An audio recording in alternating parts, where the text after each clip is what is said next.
E aí pessoal, beleza? Professor Jefferson aqui com vocês de novo. Hoje a gente vai comentar um assunto de biologia, certo? É, Esse assunto ele é uma introdução para diversos assuntos importantes que a biologia trata. Por quê? Eu acho que vocês já devem saber e tal, eu até comentei com vocês, que quando a gente fala de biologia, a gente tem que pensar num aspecto de princípios. Então você pensa assim, professor, quando você faz a analogia com a química, você parte do princípio que tudo é formado por átomos.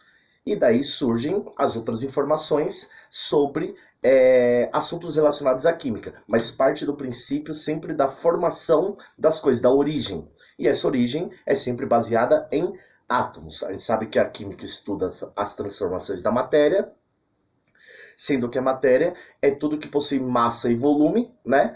E, acima de tudo, tem a sua formação básica a partir dos átomos. Quando a gente pensa na biologia, ela não é tão diferente da química no sentido de organização das coisas. Se você considerar um ser vivo, certo? Fazendo a exclusão dos vírus, né? Nesse caso, porque os vírus eles não possuem uma característica importante, que a gente vai comentar, você considera que todos os seres vivos, eles partem de um princípio organizacional. Por exemplo, se você compara uma bactéria com um cachorro, por exemplo, a origem da formação deles vão ser semelhantes, no sentido de como que a organização é construída. É sempre a partir de uma característica básica. Na química, a formação da matéria é baseada em átomos. Na biologia, a organização ou formação dos seres vivos é sempre baseada em células, certo? Gravem esse nomezinho que é super importante. Então, a unidade básica de um ser vivo são as células. Em linhas gerais, para você considerar um ser vivo como tal, você precisa que ele tenha pelo menos uma célula, certo? Existem seres vivos que têm uma célula, como a bactéria, propriamente dita, e existem seres vivos que têm milhares e milhares e milhares de células, como nós seres humanos, por exemplo, e várias outras espécies de plantas, animais aquáticos, voadores, terrestres, grandes, pequenos, que causam doenças ou não, enfim. Em linhas gerais, seres vivos têm a sua unidade fundamental, denominada célula, beleza? Só que quando a gente considera os seres vivos, a gente tem que considerar que esse aspecto celular, ele pode ter diferenciação de acordo com a espécie que eu estou analisando. Então, por exemplo, eu falo assim para vocês, todos os seres vivos são formados por células. Isso é verdade, certo? Isso você faz a exceção dos vírus, que são seres que não possuem células, porém não são considerados seres vivos. São apenas seres que habitam o nosso planeta e podem influenciar na nossa vivência, certo? Tá aí uma prova do Covid-19, que é um tipo de vírus que causa sérios problemas, mas ele por si só não tem célula, ele parasita células alheias, ele é um hospedeiro, certo? Ele é um parasita de células de hospedeiros. Ele parasita outras células, beleza? Ele por si só não possui. Então ele não é um ser vivo na sua tradução literal. Todos os outros seres que possuem pelo menos uma célula são considerados seres vivos. Aí, partindo desse princípio, você fala assim, professor, mas eu tenho seres que não são iguais. Por exemplo, se eu me comparo com um cachorro, eu vejo e percebo diversas diferenças. Essas físicas, anatômicas, fisiológicas e por aí vai. Essas diferenças que nós temos, se eu comparar, por exemplo, um ser humano e um cachorro, tem a ver com as células? De certa forma, sim. Por quê? Quando você considera as espécies, o tipo de célula e a maneira com que ela se organiza caracteriza diferenças pontuais entre as espécies. Por isso que apesar de sermos formados pela mesma coisa, todos são formados por células, se eu estiver falando de um ser vivo, eu tenho diferenças aparentes, tanto interna quanto externa, que fazem com que eu tenha uma diversidade entre seres muito maior, certo? Então, quando você pensa no aspecto celular, você tem que diferenciar algumas situações. A primeira coisa é que toda célula, ela parte do princípio da presença de 3 unidades básicas, independente de qual célula eu estou falando, certo? Qualquer célula, ela tem pelo menos membrana plasmática, certo? Pelo menos ela tem um líquido chamado citoplasma, certo? Um líquido viscoso, bastante grosso, espesso. E pelo menos as células têm núcleo. Então, quando você pensa em célula, qualquer célula de qualquer espécie, seja uma bactéria, ou seja um cavalo, ou uma planta, ou um peixe, minimamente ela vai ter nessa célula. A célula vai ser constituída por 3 partes importantes. Um revestimento externo, que a gente chama de membrana plasmática, um líquido que fica interno, chamado citoplasma, e dentro, ou no meio, para ser mais específico, dessa célula, tem um aspecto circular, que está entre citoplasma e entre a membrana plasmática, que a gente chama de núcleo, certo? Minimamente, quando você analisa uma célula, você percebe mais ou menos esse formato aqui, ó. Certo? Então esse aspecto é um aspecto mais elaborado, até meio que tridimensional e tal, bonitinho, mas você percebe que a capa da estrutura é a membrana plasmática. Dentro aqui, ó, você tem o citoplasma. E no meio da célula você tem o núcleo, certo? Até se você ler aqui depois, está indicado as nomenclaturas. Aqui é o núcleo, certo? Esse líquido aqui é o citoplasma, beleza? E a estrutura aqui, ó, essa linha aqui que reveste essa metade dessa bolinha, é a membrana plasmática. Então, membrana plasmática, citoplasma e núcleo são as 3 partes fundamentais da célula. Aí, eu tenho células que são procariontes e células eucariontes. As células procariontes, elas não têm o núcleo separado do citoplasma. O citoplasma é um líquido, certo? E nesse líquido, o que acontece? O núcleo ele fica boiando dentro desse tal citoplasma. E quando você considera os seres eucariontes, são seres que possuem as células aonde o núcleo ele está individualizado do citoplasma, certo? Então, células procariontes são células aonde o núcleo está misturado a esse líquido chamado citoplasma, e células eucariontes são células aonde o núcleo está individualizado do citoplasma. Nós, seres humanos, somos eucariontes. Temos membrana, citoplasma e núcleo, assim como os outros. Porém, o nosso núcleo ele está separado desse líquido citoplasma. Ele está individualizado, certo? Professor, qual que é essa separação que faz com que o núcleo seja separado do citoplasma? O nome dessa separação é a membrana nuclear, certo? Também conhecida como carioteca. Então, a carioteca é uma estrutura presente apenas em seres que têm células eucariontes, que é uma membrana que isola o núcleo do líquido citoplasma, certo? Aí, os seres procariontes não têm essa carioteca. Essa é a diferença entre procarionte e eucarionte. No procarionte, o núcleo fica misturado ao citoplasma, porque não tem a carioteca que isola esse núcleo do citoplasma. Nos eucariontes, o núcleo é isolado do citoplasma pela carioteca, uma membrana nuclear que reveste o núcleo e impede que ele fique boiando nesse líquido, certo? Que acontece? Seguindo a nossa discussão baseada nos seres eucariontes, como nós, por exemplo, e várias outras espécies, você considera que todo ser eucarionte, ele tem a tal da carioteca, e quando você fala da membrana plasmática especificamente, ela tem uma função de controlar o que entra e o que sai da célula. O nome, além de outras funções, mas a função principal da membrana plasmática é a tal da permeabilidade seletiva. Professor, o que é isso? É mais ou menos assim. A célula precisa de coisas dentro dela e às vezes ela precisa retirar algumas coisas. Então, esse fluxo do que entra e do que sai da célula é controlado pela membrana plasmática. Ela que permite a entrada e saída de substâncias da célula. O nome dessa propriedade ou dessa característica principal é a permeabilidade seletiva. Então, a membrana plasmática ela serve para controlar a entrada e saída de substâncias da célula, seja qual célula for, além de algumas outras funções que a membrana plasmática possui, mas essa é a mais relevante para esse momento, certo? Já o citoplasma, o que ele tem? Ele tem uma característica importante, ele é um líquido, certo? É viscoso, que tem uma parte mais líquida do que outras regiões. E essa parte mais líquida, a gente chama de citosol.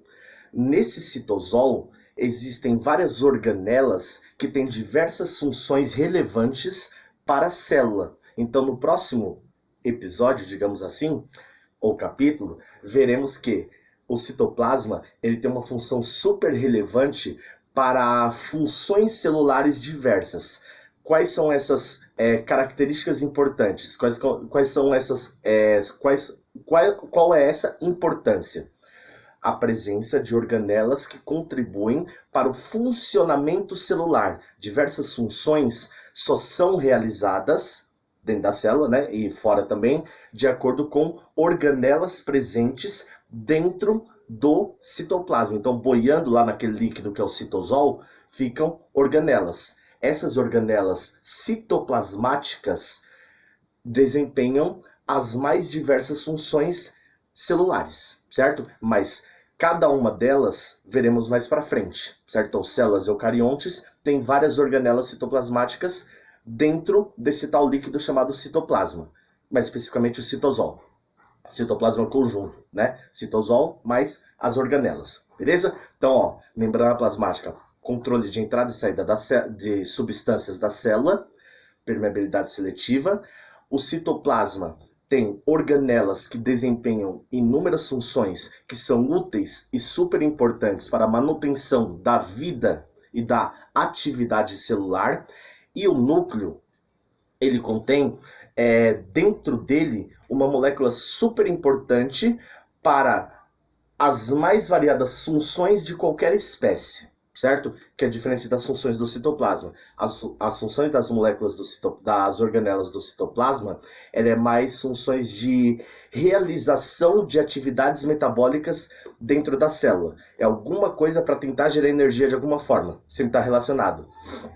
Quando você fala no núcleo, ele tem uma molécula chamada DNA, que é uma molécula que eu acho que vocês já ouviram falar, que ela carrega as principais informações genéticas. Então, todas as características de um indivíduo, elas estão descritas dentro de uma molécula que carrega essas informações. E essas informações, elas são carregadas por essa molécula que é denominada DNA. O nome completo do DNA é ácido desoxirribonucleico, certo? Ácido desoxirribonucleico, tudo junto. Esse DNA tem as informações genéticas que são passadas de geração para geração. Então, as características do indivíduo são construídas ou herdadas através de progenitores que conseguem levar essa informação até a nova espécie. E essa nova espécie guarda essas características por causa da molécula de DNA, que está dentro do núcleo da célula, certo? Bom, seguindo, quando você fala de células eucariontes, ainda, que é o que a gente está tratando, certo? Ou células animais, para ser mais específico, porque o eucarionte vai ter algumas diferenças quando você considera plantas e animais. Mas por enquanto a gente está falando só dos animais, para deixar bem claro, certo? Por quê? Mesmo sendo eucarionte, às vezes a gente tem algumas particularidades entre os eucariontes. Por exemplo, a gente vai ver a diferença entre célula animal e vegetal. Ambas são eucariontes, a gente vai ver isso. Mas tem algumas particularidades entre as duas que as diferencia, certo? Então, por hora, a gente está vendo só eucariontes animal, mais especificamente, certo? Como nós, por exemplo, para ficar mais claro. Bom, aí seguindo, o que acontece? Você fala assim, professor, mas quando você considera células do nosso corpo, por exemplo, você falou que todas elas têm a mesma constituição. Membrana, citoplasma e núcleo. E a membrana é controle de entrada e saída das substâncias da célula. O citoplasma é o controle de manutenção de organelas que auxiliam no desempenho e nas atividades celulares. E o núcleo, ele carrega uma molécula que leva informações para gerações futuras, certo? De geração para geração, que é o tal do DNA. Mas, professor, se eu consigo perceber que o meu corpo é todo formado por células, por que eu tenho partes do corpo diferentes? Em linhas gerais, as células da minha pele, um exemplo, são iguais às células do fígado? Na verdade, a organização celular é a mesma. Ambas terão citoplasma, núcleo e membrana plasmática, com as mesmas constituições e funções. Porém, o que existe são funções extras que as células criam ao longo do desenvolvimento do ser vivo, certo? Do ser eucarionte, como a gente está considerando, e esse desenvolvimento de novas funções cria um aspecto chamado diferenciação celular. Ou seja, as células, à medida que elas vão evoluindo na sua quantidade e características, você passa a ter células diferentes dentro do seu corpo, mas não diferentes na sua formatação, no seu aspecto, diferente nas suas funções extras. Por exemplo, as células da pele, ela vai ter uma função característica, certo? Que é as funções da pele que a gente vai ver mais pra frente. Se você considera as células do fígado, elas terão outras funções, diferentes das células da pele. Se você considera as células do pâncreas, por exemplo, terá outra diferença. Se você considera as células musculares, terão outras diferenças. Se você considera as células do estômago, terão outras diferenças. Se você considera as células sanguíneas, terão outra diferença. Em linhas gerais, o que eu estou falando para vocês? Que a formatação celular mantém-se igual, mas ela adiciona algumas funções extras. Ela direciona especificidades. Ela se especializa em alguma coisa. Então, por exemplo, você fala assim, quando eu tenho a minha organização celular inicial. Inicialmente, pegando o exemplo da espécie humana, quando forma o embrião, certo? Ou seja, a fecundação, certo? O espermatozoide masculino encontra o óvulo feminino. Quando encontrou, o espermatozoide fecunda o óvulo, né? Entra lá dentro do óvulo e o que acontece? A partir do momento que o espermatozoide entrou dentro do óvulo, houve a fecundação. Essa fecundação gera a primeira célula de qualquer organismo quando eu considero a espécie humana, certo? Que é o zigoto. É a primeira célula formada pelo nosso corpo. Então, por exemplo, quando eu fui gerado, a primeira célula do meu corpo foi o zigoto. E a de qualquer um de vocês também, que é a junção entre espermatozoide e óvulo. Houve a fecundação, houve o encontro dos dois. Esse encontro faz com que eles originam uma nova célula, que é a primeira, que é o zigoto. Essa célula, zigoto ou célula ovo, tanto faz, ela vai se multiplicando. Então ela vai fazendo divisões celulares para gerar mais células. Inicialmente, na fase embrionária, todas essas células geradas a partir dessas divisões do zigoto são células idênticas, que a gente chama de células tronco, certo? À medida que o embrião vai avançando na quantidade de células e os estágios de dias vão se passando, o embrião vai crescendo tanto anatomicamente, quanto fisiologicamente, quanto em tamanho. O que acontece? Essas células começam a criar especificidades. Elas começam a criar funções determinadas que são diferentes de outras células. Então, por exemplo, uma célula se direciona para uma região e cuida de uma parte específica. Sei lá, uma proteção para o bebê, certo? Que seria o tecido epitelial. Outra célula se direciona para a formação da região cerebral, são células nervosas. Outras células elas se direcionam para a formação muscular. Então elas conseguem ir se especializando em algumas funções. Quando você cria essa especialização celular, pegando o exemplo dos seres humanos, estamos falando da diferenciação celular, certo? Então a diferenciação celular é um processo que o nosso, pegando o exemplo da gente, o nosso organismo sofre no intuito de conseguir formar células com funções diferentes, certo? Então você tem a mesma estruturação de membrana, citoplasma e núcleo, porém, A organização básica, ela pode modificar. Então, tem células cilíndricas, tem células cúbicas, tem células arredondadas, tem células com cílios, tem células com flagelo, tem células com adicionais ou formatos diferentes. Mas a organização básica, ela não muda, certo? É sempre membrana, citoplasma e núcleo, certo? O que acontece, por exemplo, é que você pode ter células com mais de um núcleo, você pode ter células com núcleo menor, você pode ter células com cílios, certo? Que são estruturas que ajudam na locomoção. Você pode ter células com flagelos. Você pode ter células com microvilosidades, que são dobras da célula para algumas funções.